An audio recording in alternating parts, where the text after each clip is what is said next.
السلام علیکم ناظرین، امید ہے آپ خیریت سے ہوں گے۔ آپ کو پتہ ہی ہے کہ آج کل جو کرائم کنٹرول ڈپارٹمنٹ ہے پنجاب کا، اس کے بڑے چرچے ہیں کہ ان کے کام کے، ان کے کارناموں کے، لیکن سائملٹینیسلی اب ایک ایسی لابی بھی پیدا ہو گئی ہے جو مین سٹریم میڈیا میں وہ ان کو کرٹیسائز بھی کر رہے ہیں۔ اچھا، اب کرٹیسائز کس موضوع پہ کر رہے ہیں کہ جی کیا یہ جو انکاؤنٹرز ہیں یہ ایکسٹرا جوڈیشل کلنگز کے زمرے میں آتے ہیں؟ اور اگر آپ سی سی ڈی کا جو ورژن دیکھیں تو وہ اس میں کہیں گے کہ جی ہمارے پولیس مقابلے ہوئے ہیں، اور اس میں پھر طرح طرح کی اب باتیں ہو رہی ہیں۔ لوگ جو وکلاء صاحبان ہیں ایکسپرٹ بنا کے ان کو وہ لے کے آتے ہیں۔ اچھا، ابھی تو ایک تو اس سارے معاملے کا جب ہم جائزہ لیں گے تو اس میں یہ دیکھنا پڑے گا کہ یہ جو لوگوں کا انکاؤنٹر ہوا ہے یا جن لوگوں کی موت ہوئی ہے ان انکاؤنٹرز میں، یہ کون لوگ ہیں۔ تو اس سے پھر جو بات ہے وہ بڑی واضح ہو جاتی ہے کہ اگر تو کوئی عام بندے ہیں، عام پیٹی کرمنلز ہیں، تو پھر زیادتی کا شائبہ ہو سکتا ہے، لیکن اگر ایسے ہارڈنڈ کرمنلز ہیں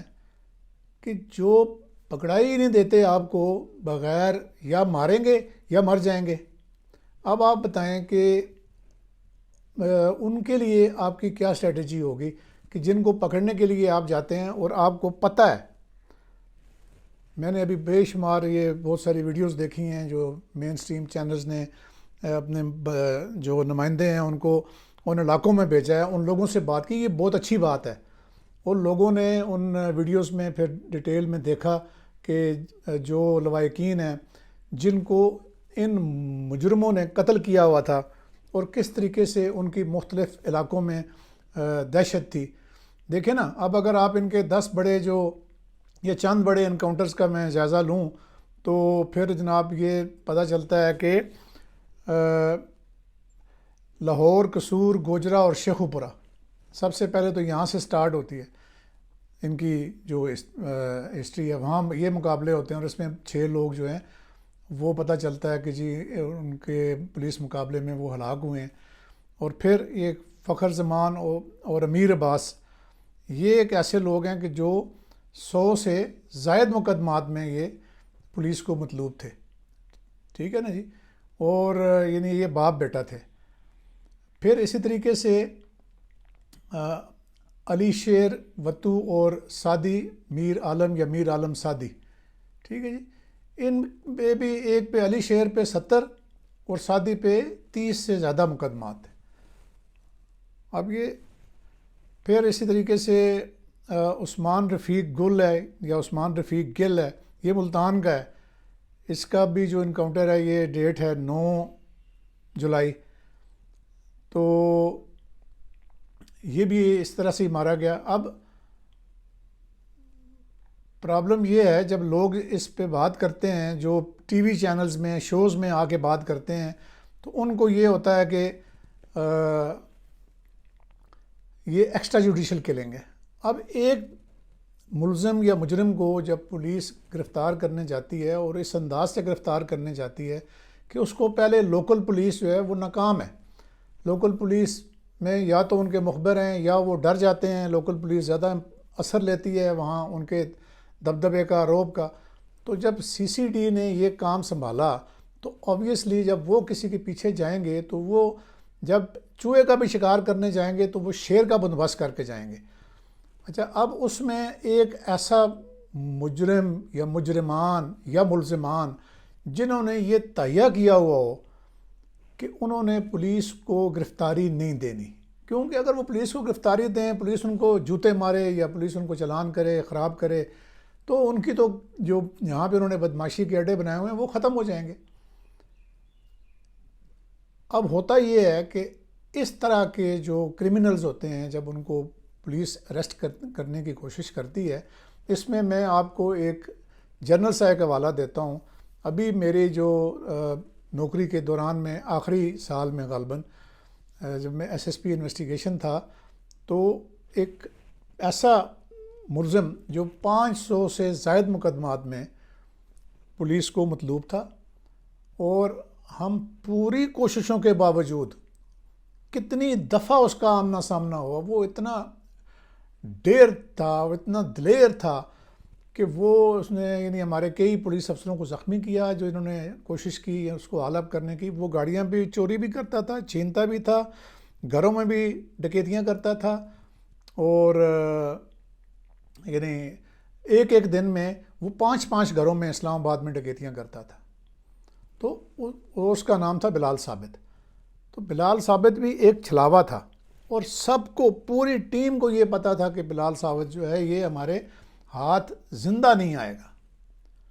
اور ہاتھ آنے سے پہلے یہ بھی پتا تھا کہ وہ کئی سروں کی جو ہے نا کئی بندوں کی جان لے گا۔ تو جب اس طرح کے ملزموں کو پولیس ہال اپ کرتی ہے تو اس میں پھر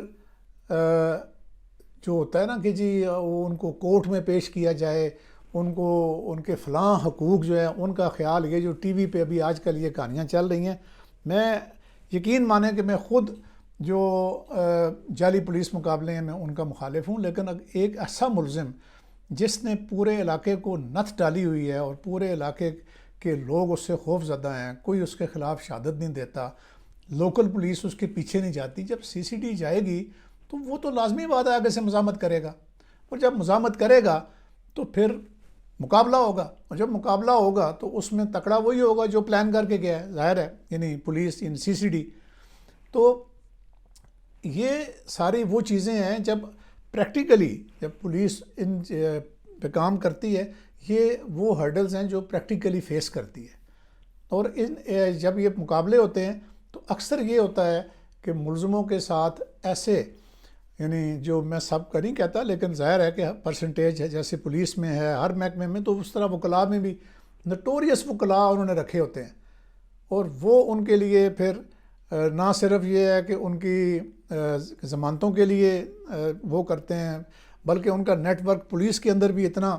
پھیلا ہوا ہوتا ہے کہ وہ پولیس سے ہر قسم کی ضمنی کی کاپی، ایف آئی آروں کی کاپیاں، اور جو جوڈیشل ڈاکومنٹس یا جو ایویڈنس ہوتی ہے پولیس کی، اس کو لے کے اس کا پوسٹ مارٹم کر کے ملزموں کو بچا لیتے ہیں۔ اور دوسری طرف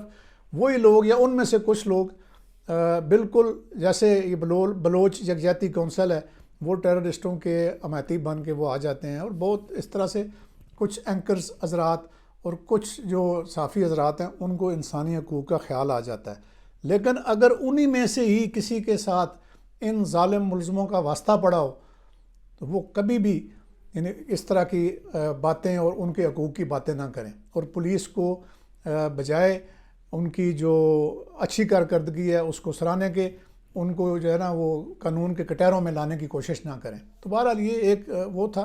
ابھی میں آپ کو آخر میں جیسے کہتے ہیں نا ادارتی نوٹ کے طور پہ ایک کانسٹیبل کا وائس میسیج سنانا چاہتا ہوں، تھوڑا لمبا میسیج ہے،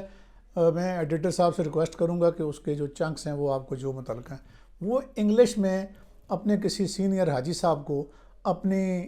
رویداد سناتا ہے، اور آپ دیکھیں کہ ڈپارٹمنٹ کے اندر کس طریقے سے یعنی ایک چھوٹی سی ہیرارکی میں محرر جو ہے اس سے کانسٹیبلز کتنے تنگ ہوتے ہیں۔ چھٹی کے معاملے میں ڈیوٹی ظاہر ہے کہ 18 گھنٹے بھی ڈیوٹی کرنی پڑتی ہے، تو وہ اس میں تو محرر کا قصور نہیں ہے، اس میں سسٹم کا قصور ہے، لیکن جب پھر وہ محرر چھٹیاں بھیجتا ہے تو اس میں جو غریب کانسٹیبل ہوتا ہے جو پیسے نہیں کما کے دے سکتا اس کو چھٹی نہیں بھیجا جاتا، اور جو تکڑی مدوں پہ کانسٹیبل ڈیوٹی کرتے ہیں، جو لوٹ مار کرتے ہیں، ان کو چھٹی بھی مل جاتی ہے، ان کے جو ڈیوٹی پوائنٹس بھی وہ رکھے جاتے ہیں۔ تو یہ اس کانٹیکسٹ میں آپ اس وائس میسیج کو سنیں اور پھر انجوائے کریں اور اپنی رائے سے ہمیں نوازیں۔ Thank you. اب تک اتنا ہی، اللہ حافظ۔ السلام علیکم حاجی صاحب۔ حاجی صاحب کیا حال ہے؟ You fine? I hope you are fine. I am fine, سارے ٹھیک ہوں۔ You are overall children family بچے fine? Sir I speaking English because I know Saraiki کو گھٹ آندی ہو سی سر۔ میں I few days one voice my viral when I say social media uniform not uploading upload video. I hope you my listen voice. No sir, I one or مطلب ایک بڑی problem ہے مسئلہ ہے یہ تھانے دے وچ جڑے منشی ہیں سر دے آر ناٹی تنگ کرن ملازمیں کو چھوٹے کو رچ کرن سر آئی ریکویسٹ یو سے ہی واٹ پرابلم مطلب چھوٹے ملازمیں کو کیوں تنگ کرن تساں سر ایوری سمال ملازم کو پتہ نہیں کہ کیا آدم کانسٹیبل ہاؤس پرابلم مسئلے مسائل ہیں ہی سے آئی منشی سے آئی اسپیشل رپورٹ افسران بالا کو مرتب کر دوں گا تم ہی میں کر دو گے سر ایوری پرسن 2 day مہنگائی اینڈ بجلی دا reason of bill every constable is very short ان کو رخت نہیں نس ہیں چینے دے پتہ ان کو ہیئر اینڈ بلا لگسی there so sir request you note not مطلب تنگ نہ کرن میرا آخر کا مطلب ہی ہے thank you sir I am Sunny بھائی from Dera Ghazi Khan sir you sir مطلب انگلش آ گئی ہوتی جی آتی ہے ہلوائے میں